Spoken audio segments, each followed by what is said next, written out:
Week 5 waiver wire is here, and just to pat us on the back, the number one ad for us is Woody Marks, somebody that, it's easy to say, hey, pick up Trey Benson, pick up the injured running back. To have some foresight, talk about the guys that were buried a couple weeks ago, it always feels good. But this last week, Woody Marks, season high 14.2 expected half PPR points. It wasn't just that the usage was up, the sample size is growing. He's more efficient than Nick Chubb at this point. So he's not the starter yet, but that could happen as soon as this next week. What have you heard from the coaches? What have you seen from Woody Marks himself? And then how bullish should we get with Woody Marks? Yeah. So first off, shout out to us. I think we had him as our top waiver ad, or at least close to the top in our week 2 show that was recorded while he was playing. We watched one half. I remember. Yeah, we recorded at like a halftime. We were like, and that's good enough for us.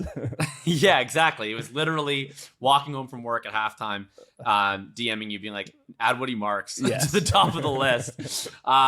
So that's good for us. First off, usage stuff, really encouraging. He got more usage as the game went along as well. In the first half, the rotation was basically the same as what the rotation has been since week 2, which is they narrowed it from 4 guys to 2 guys. It was Chubb as the lead rusher. It was Marks as the pass down guy and working in as a change of pace. In the second half, that flipped. Chubb stayed involved, but Marks really became the clear preferred back in all situations. They asked D'Amico Ryans after the game about Woody Marks. He said something along the lines of he was really impressed with him and he's excited to see how much more he can put on his plate. I don't know the exact words, but that was the upshot.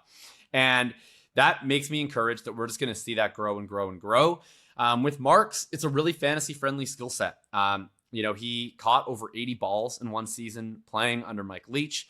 That's the one thing you can totally depend on. What I was skeptical about coming in was what he could provide as a rusher. I didn't see much of that in college, in the data, or on tape. I saw more stuff I was impressed with this week in the NFL than I'd ever seen on Woody Marks' college tape. That touchdown run was legitimately impressive. The way he was able to decelerate, juke out a defender, but do it in a way that he didn't come to a full stop so he doesn't get caught from behind and just keeps gliding into the end zone. That was awesome stuff.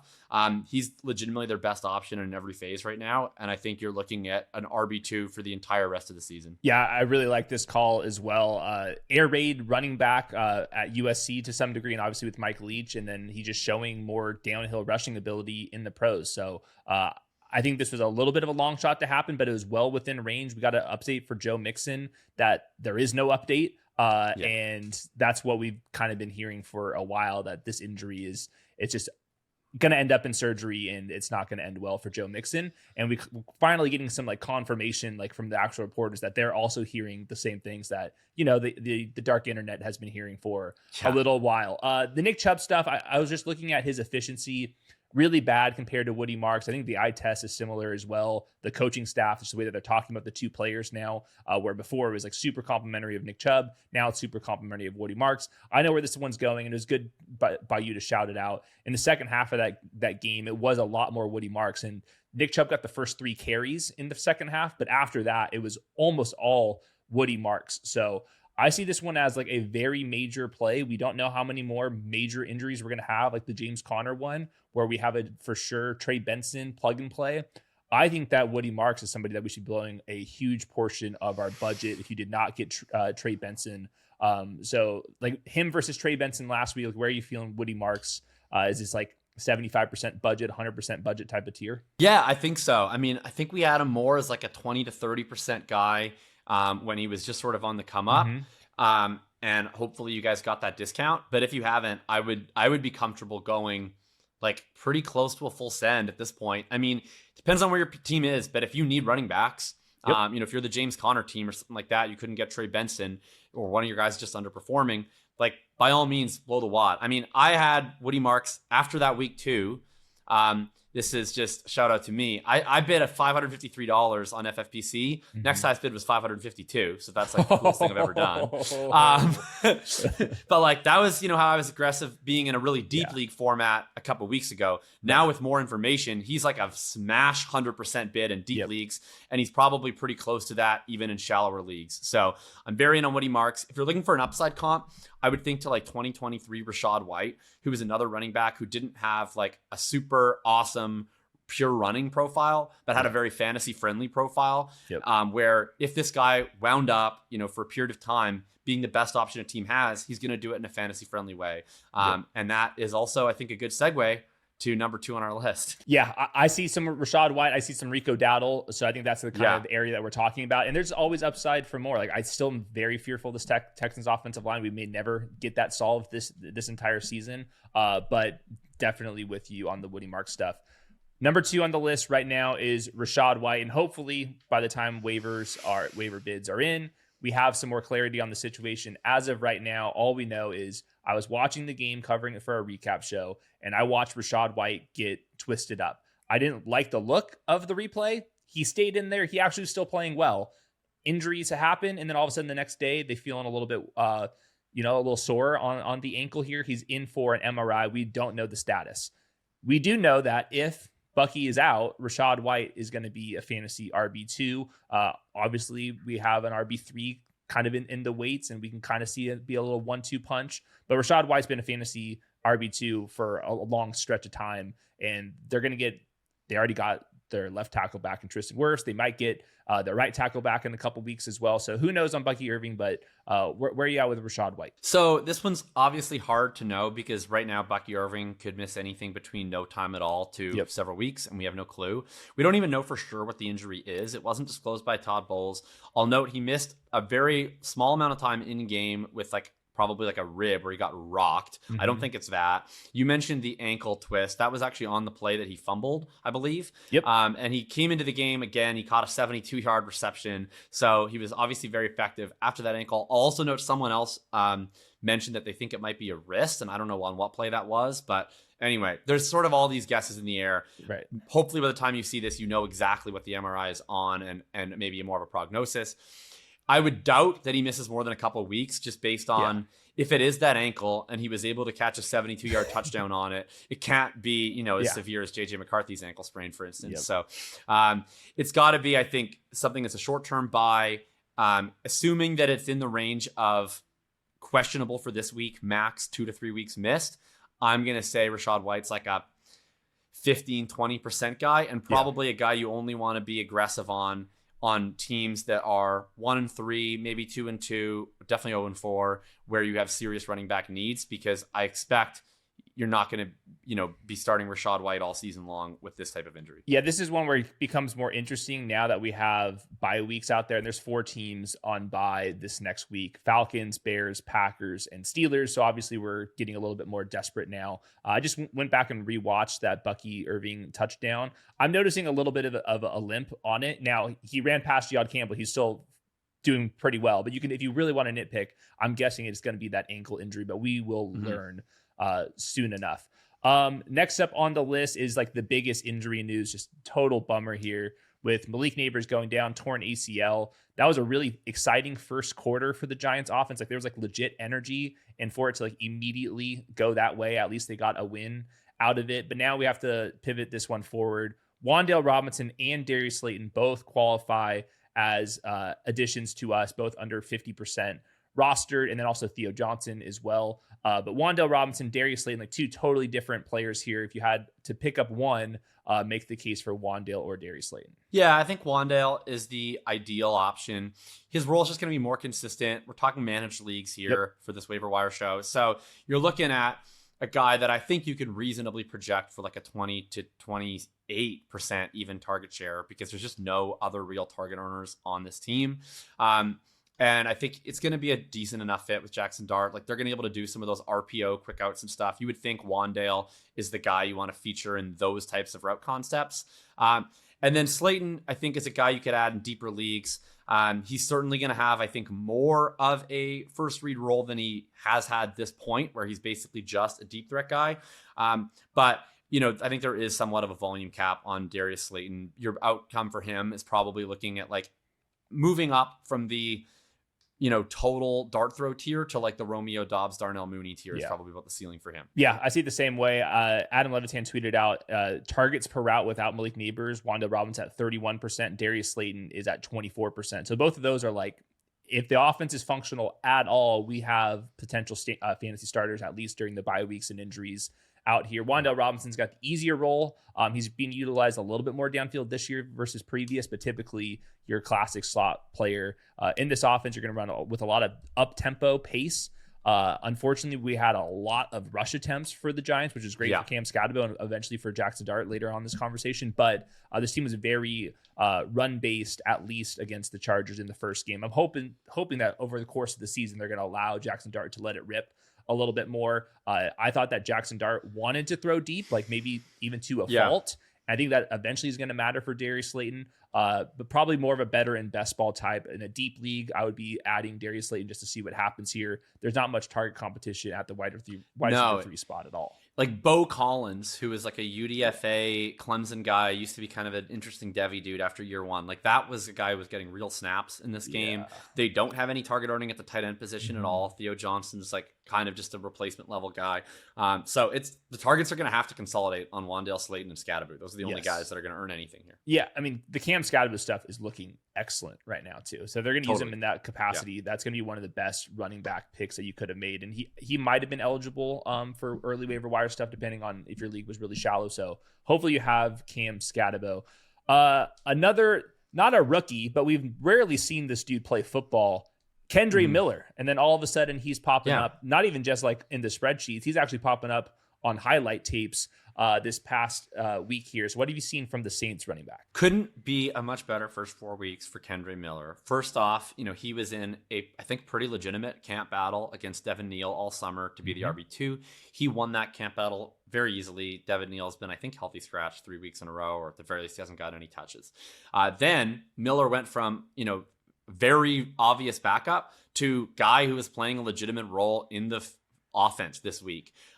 They got him, I think, a touchdown on the first drive of the game. So he was ingratiated into the offense immediately, playing a legit, I don't know if I'd say 1B, but darn close to it role next to Alvin Kamara. Also, it's going great for Miller. It's the Saints offensive environment, despite them being a terrible team, is pretty fun. We keep talking every week how many plays they run.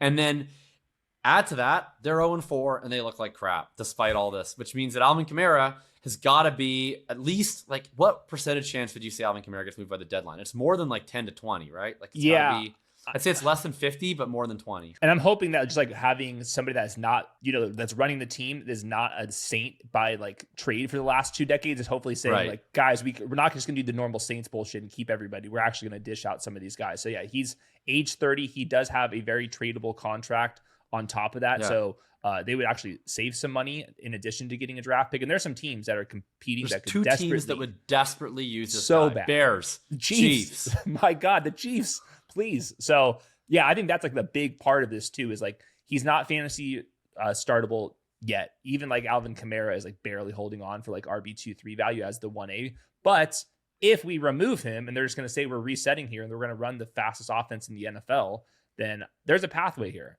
So I'm pretty intrigued by Kendre Miller. I think like him versus Rachaad White. Obviously, if we get crazy news on Bucky Irving, then you'd rather go with Rachaad White. But for like the rest of the season stuff, I do think that Kendre Miller is like equally as fascinating as somebody like Rachaad White. Well, it depends totally what your team is. If you're 4-0, Rachaad White, what is he really doing for you? He's going to help make your team a little better in the next 2 weeks. You probably don't need the wins that bad.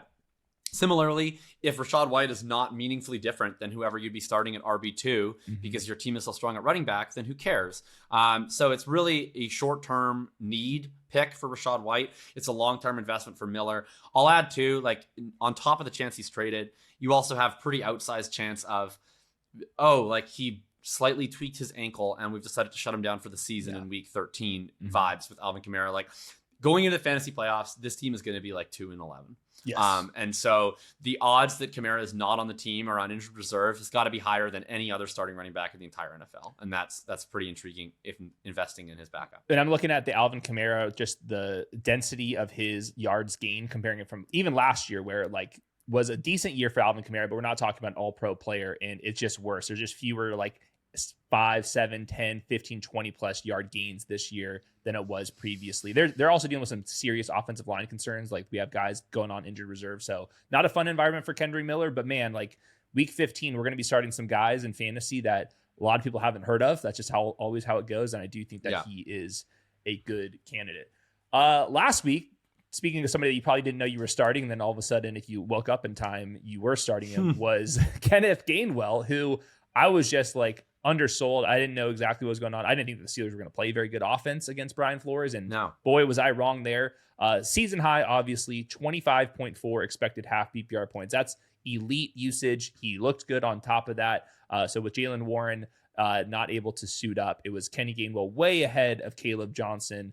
I don't know what the latest is on Jaylen Warren and how much time he has to get ready for the next game, and if this is a 1 week kind of just dart throw thing that we had with Kenny Gainwell, or if there's something more to this. But what were your thoughts on Kenny Gainwell's week 4? Yeah, so I would guess that Warren is going to be okay. This seemed to me like he was expected to play going into the game. I swear the percentage of the surprise inactives for London games is like crazy. And I mean, we're both West Coast people. They got to stop doing this to me at like 6:15 when I get up and I've got to change 15 dynasty teams. It's ridiculous. Even just pushing it back 30 minutes. NFL games are 3 hours long. Start this stuff at 7 instead of 6:30 on our time. That will make a big difference. Come on. It was just so unpleasant to wake up to that news and then have to change like a gazillion fantasy lineups in the dark. But anyway, nobody cares about my Pacific time struggles. They do care about the Steelers backfield.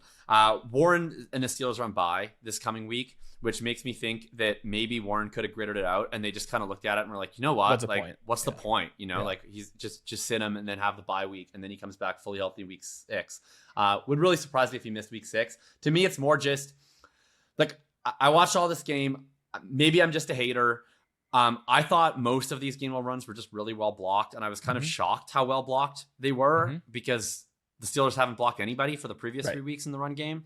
But there's an element of, you know, Gainwell clearly did a good job of maximizing what was there, and coaches are just going to see like, look, this was the week we got our run game back on track, and it happened to get fixed mostly with Kenny Gainwell. Right. I bet he has a bigger role in week 6 than he had prior to week 4, because Warren has been great in the receiving game. Has not been very efficient in the run game, and I don't think he should be blamed for that. I think he's mostly had like no real room to work with, but it worked well with Gainwell. I bet he has a flex-ish kind of role in week 6, and who knows, maybe Warren like tweaked something and that's why it went in the wrong direction, and he's going to be out longer than we think. Yeah, I think that's a good read on this. It makes me more nervous for Jaylen Warren's rest of season status than like I'm like rushing for Kenny Gainwell. So awesome that he performed that way, and hopefully that you made the adjustment, picked him up last second, started him, and then you probably won your matchup. But I think it's probably going to be more short-lived than anything about the future. It's also you can drop Caleb Johnson at this point, I think, because like I like Caleb. Again, you can call me a hater. I think if they gave Caleb all the touches Gainwell would have got, he would have had the exact same day. But you know, he's not good in the passing game. Doesn't bring anything in pass pro. And Gainwell was more than fine as a runner. He's going to need multiple bad performances to fall to favor after this, and he's probably not going to get enough touches to really piss anyone off. So at this point, the number of things that need to happen for Caleb Johnson's season is it's too high. So you can drop him. Yeah, and I think that there'll probably be some like minor signs that it might be turning the corner, and then when we do get those, we can probably just pick him up. So I think that's a good shout out right here. Okay, let's go maybe more of a super flex conversation here, but we got bye weeks, we got quarterbacks that are injured. Like, who knows about Lamar Jackson? By the way, Brock Purdy, just reading between the lines, like, I'm not sure about this next week. Short rest on Thursday Night Football. He wasn't looking very good too. So like all that kind of, you know, scramble ability, sneaky athlete stuff that you're getting from Brock Purdy, and not sure if we're going to get that this week anyway. So we might need someone like Jaxson Dart. So I watched this game twice now. Jaxson Dart, did they trust him to run like the pass game offense? Not necessarily. Did he like really look like a capable athlete and very fantasy friendly? He did. And I did see some up tempo stuff. So I think there's a chance he can beat Bo Nix. Like, and Bo Nix was a top 12 fantasy quarterback. It took him a couple weeks to get there. And then all of a sudden he was, you know, a little bit more trusted. Obviously the offensive line and the play calling, all that stuff was better for Bo Nix, but Jaxson Dart, like a fantasy friendly profile if he does hit. And while there was nothing about the normal drop back game that got me super excited, he does seem like someone that's like on pace to potentially being fantasy relevant with some more starts. So what did you see from the former USC Trojan? Yeah, I was encouraged. I think both of us were like pretty early on the Jaxson Dart top 2 quarterback in this class train. So that was gratifying to see. The most encouraging thing is what you let off the top. They just ran him over A and lot. over and over again. I think he had 3 or 4 designed run attempts on the first drive, including a touchdown. Yep. And that's only going to keep going with Malik Neighbors off the table. And like, this is a spot where sometimes teams get a rookie quarterback. They wouldn't want to run him intentionally this much because they're trying to think long-term. Brian Daboll can't afford to think long-term. The only way that he keeps this job is if they are able to show, look at the thing we're building with Jaxson Dart. And now he has to do it without the best player on his whole team. So like, to have to do this, he's going to, I think, be less long-term minded than most coaches would be in this position. And that means they're going to have to rely on the only thing they really can. And that's going to be running this guy a lot, because that's going to be what he's going to be able to do best, I think, as a rookie, is just design run, zone read, RPO, because this, I like Dart a lot. All the stuff about the Ole Miss offense is true. It's going to take a long time to go from that world to NFL world, and you're going to have to do it gradually. And that's going to mean a lot of zone read RPO based stuff in the short term. And you look at what their personnel is, like that's a good fit for like Wan'Dale Robinson, right? Is you just send him on a bunch of hitches and outs, and you send Slayton down the field and you make it work. So I think we're going to see borderline QB1 startability from him, where it's like not going to be, the Lamar rushing stuff, but it can be like back in the old days when the rushing quarterback used to be kind of like a floor play, like the old school Tyrod Taylor. This guy's going to be consistently in the 17 to 19 points per game. Could be kind of like Drake May last year, where the situation was shitty, but he just like ran his way through it. And you look up and it's like he was, I think, the QB 13 or 14 in points per game last year. So I see the same way. I think a couple more notes. Jaxson Dart, I do think, even though he's not going to be reading defenses like veteran quarterbacks, no rookies do, he is just going to see some coverages and just throw the ball downfield. And if we get lucky and Darius Slayton starts coming down with those, then that's going to help him out too. And then the other big thing is this red zone offense has been dreadful. And obviously Russell Wilson had something to do with that, but they also are not blocking it very well. And they don't have like a go ball receiver either. So what we saw with Jaxson Dart is that big quarterback draw for the touchdown. I do think that he's going to be especially used in the red area where they're struggling to have a normal offense, where there's going to have him run around like a madman. So all that stuff's good news for Jaxson Dart. I would have him as a top 20 quarterback rest of season, and I'm hoping that he can get into that quarterback 12 to 15 range. So we'll see about that. One more to shout out, Romeo Doubs. I feel like he should be above 50% cutoff, but he's not. So without Jaden Reed in the first game, 2.2 expected fantasy points. That's what happens when you're on the Packers. But then this last week, when they were actually trailing, 16.2 expected fantasy points in a dream matchup, scored all those touchdowns. I noticed that Matthew Golden was only at 70% routes, and they were not throwing him a bunch of screens and stuff. So Romeo Doubs is the guy that in the normal drop back game, they seem to trust the most. So even this is short term for the next couple weeks as they ramp up Matthew Golden, I do find Romeo Doubs pretty interesting, because this team is always projected for a ton of points, and he's out there and he's also been fantasy relevant more times than you think over the last 17 healthy games. Yeah, and the Packers are just infuriating. They have 2 wide receivers on IR. They still have to find a way to play 5 of them. Yes. It's just Malik Heath was out there for critical snaps. I was like, what is going on here? It's they have Watson on IR, they have Reed on IR, and they still can't consolidate on 3 guys. They've still got to rotate Golden out. They've still got to do Wicks rotations. They've got to get Savion involved. They've got to get Malik Heath involved. They've got to play 3 different tight ends. Enough. I could not believe on that last drive when they're going down the field, and then the first pass was a swing pass to Savion. I was like, what? He was barely trusted in his college offense. Now he's getting critical reps. But anyways, yeah, I mean, good. They're obviously a really good offense, so it's not like I'm saying they need to change things to be better. It works for them, but they need to change things just to make my life less frustrating. Yes, please. That's about us. But yeah, so Doubs. Romeo Doubs. He's what, in year 4 now in the NFL. He is going to be what he's going to be. I don't think that this is telling us that he's completely fundamentally changed. I still only had 18% target share in this game.